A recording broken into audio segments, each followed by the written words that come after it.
Okay, back to Havdalah. We're learning the laws of Havdalah. So, ideally, you're supposed to make Havdalah on wine. If not wine, grape juice. Or you can make it on what's called Chamar Medina. If you either like it much better or there is no wine or grape juice, so you can make it in Chamar Medina, something like beer, tea, coffee, something like that. But that's, ideally if there's wine available, then you should use wine or grape juice. You cannot make Havdalah over challah. In other words, in Kiddush we learned you can make Friday night Kiddush and challah, Shabbos day you can make Kiddush and challah, but you can't make Havdalah over challah. It has to be actually a liquid drink.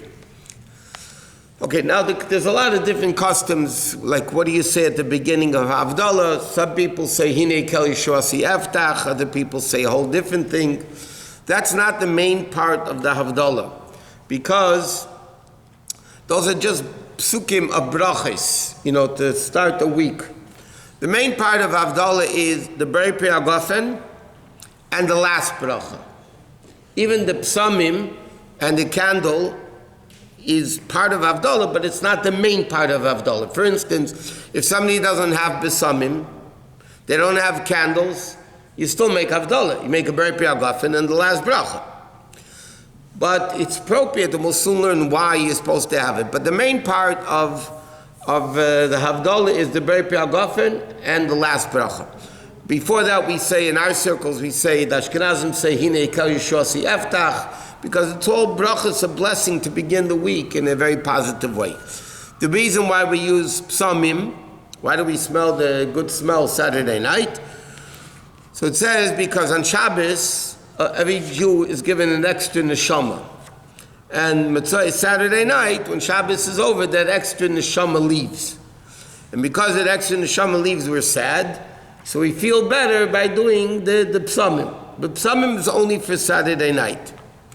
The same thing, we make a bracha Berei Me'erei Ha'esh over the candle. Why do we make a bracha on the candle? So the reason is brought down because fire was invented Saturday night, which means like this. Adam Rishon was created Friday afternoon. So it says in Chumash. Friday afternoon, Adam Rishon was created. The first Friday night of the world, there was no darkness. It was light. From Friday morning through the whole Friday night, the whole day of Shabbos, there was no darkness. Saturday night, Shabbos was over. So then darkness came into the world. So Hashem gave Adam Rishon the seichel, the understanding, to rub two stones together, and he created fire. So because fire is warmth and you need fire to cook, and it's a very important thing in our life, so therefore we make a bracha Saturday night, Berei Me'erei Ha'esh. So first you have the psamim, then you have Berei Me'erei Ha'esh. First you have Berei Pri Hagafen, Berei Me'erei Ha'esh. But again, if you have psamim and no candle, a candle no psamim, or none of the above, you don't make those brachas, that's all. Now, this is only when you make Havdalah Saturday night. The din is, what happens if, for whatever reason it is, somebody did not make Havdalah Saturday night? They didn't make Havdalah Saturday night. So the din is, you're allowed to make it through Tuesday up to sundown on Tuesday. If you forgot Saturday night, you can make it Sunday or Monday or Tuesday until sundown. Why can you make it through Tuesday? Because Chazal tell us like this, that from one aspect, Shabbos is the last day of the week. Sunday, Monday, Tuesday, Shabbos is the last day.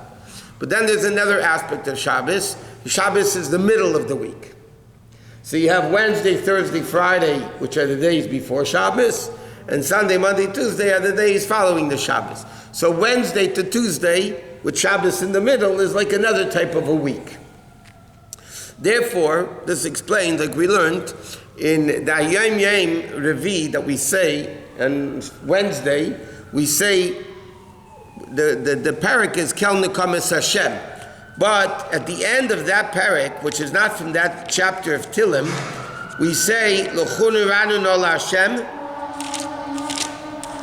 Here, it begins Kel Nekames Hashem. And the last three psukim we say L'chun Ranana LaHashem Nariel D'Su Yeshenu. We say 3 psukim of L'chun Ranana, which is called the mini L'chun Ranana. Why? It's really not part of that chapter of Tillim. Why is that in the davening? That on Wednesday we say the small L'chun Ranana, because starting from Wednesday, the atmosphere of Shabbos is beginning. So therefore, Wednesday, Thursday, Friday are connected to Shabbos. Sunday, Monday, and Tuesday are connected to Shabbos. So therefore, if you didn't make Havdalah Saturday night, you're allowed to make it through Tuesday, sundown. Then already it's Wednesday. Then you can't make it anymore.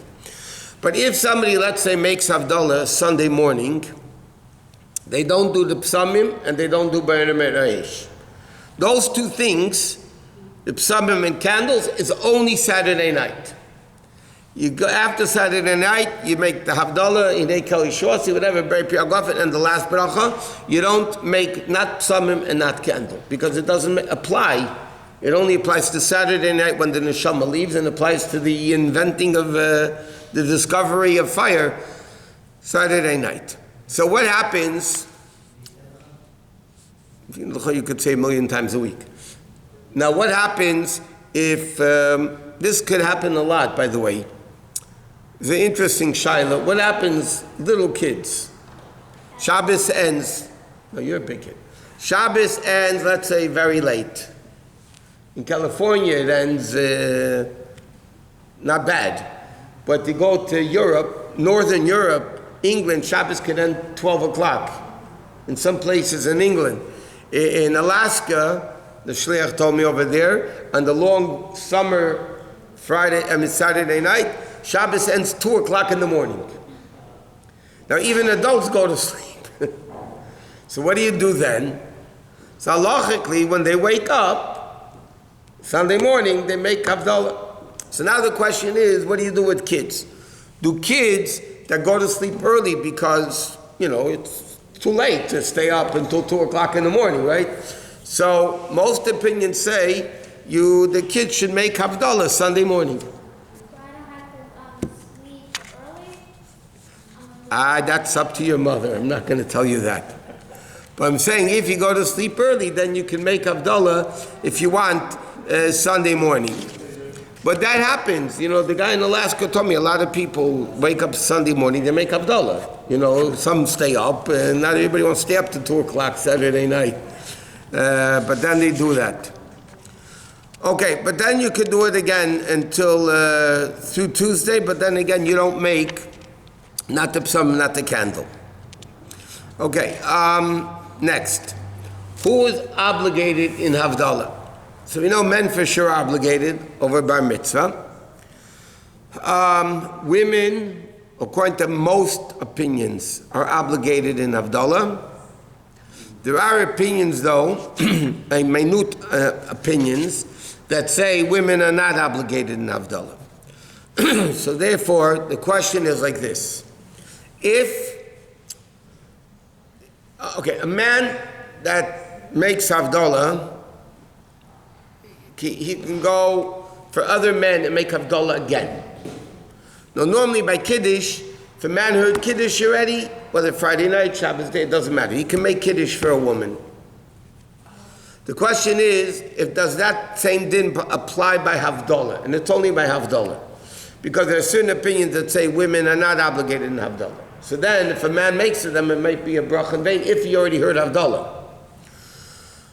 So the best thing in that case is that the woman herself should make Havdalah. Or one woman is allowed to make for another woman. Like women, if you have a Shabbaton of women, you can have one woman making Havdalah for all the women. Even though there are poskim say you shouldn't, but we hold that the Alter Rebbe says that you could, that one woman could make for a lot of other women.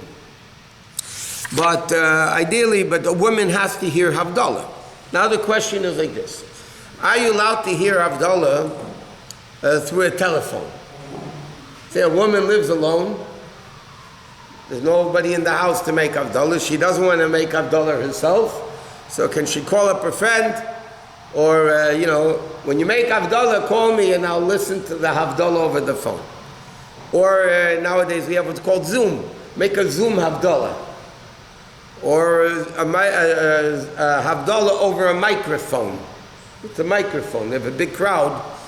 So in all those cases, you cannot fulfill your obligation of Havdalah, not through the telephone, not through a microphone, not through a Zoom. You have to hear it, as they say in America, from the horse's mouth. You have to hear it directly from the person themselves. If you don't hear it, it's a mechanically reproduced voice, then it's not good. But what happens if you have a neighbor next door, and you open the windows, and the man makes Havdalah in one house, and the lady in another house, or another man for that matter, listens to Havdalah live, not with any mechanical reproduction, so then they could be Eitz Havdalah. But if it's a mechanically reproduced voice, then you're not allowed to. This is a very big problem, you should know. People that go on Shabbatons, you see this a lot of times. And most poskim say that actually not Eitz Havdalah, and the Rebbe definitely held like that. And that is, a lot of times you have a big Shabbaton, a few hundred people, and you're making Havdalah, and you make a musical Havdalah yet, you know, all the singing and all that stuff. And they do it over the microphone. The problem is everybody's listening to Havdalah through the microphone, so nobody is Yaitza, only the guys that hear it directly from the guy who's standing around him. But all the people in the crowd that are hearing it through the mic, they're not Yaitza. So some people, I've seen this also done, some people that know what they're doing, halachically, they'll do the musical part, because until Bari Pri HaGofen doesn't matter, those psukim don't matter, they'll sing and all that stuff, and then Bari Pri HaGofen, they'll close the mic, and the last bracha, they'll close the mic, and then they say it loud, that everybody should be able to hear the Havdalah. But you're not Yetzer Havdalah, not through the microphone, not through a telephone, not through a Zoom or anything like that. Because it has to be what? What? Listening to a neighbor, they would say this is just one man by himself. Isn't that Chabad if we wait to anybody else? No, we're talking that you tell them, neighbor, that you tell them you want to listen. Now, if a guy's making in shul, and somebody's walking outside behind the door and they hear it, they're yaitze, because the guy that makes in shul has in mind whoever wants to hear it. But if it's a neighbor, yeah, the neighbor has to have you in mind that you want to listen to Havdalah. So you tell them, you know, you just make up that I'll make Havdalah, you hear it, and it's good. But if she's going to do it, but a woman cannot make Havdalah for a man, kids cannot make Havdalah for adults, because they're not obligated biblically, or what? It's better to make your own summer and not for everybody else. Either way is good. Okay, Al Yisrael. Machat Shinah Zor Meisam Mermecha Beba Mayin Kim Shibla Gal Teira Bechanan Mekashe Emet.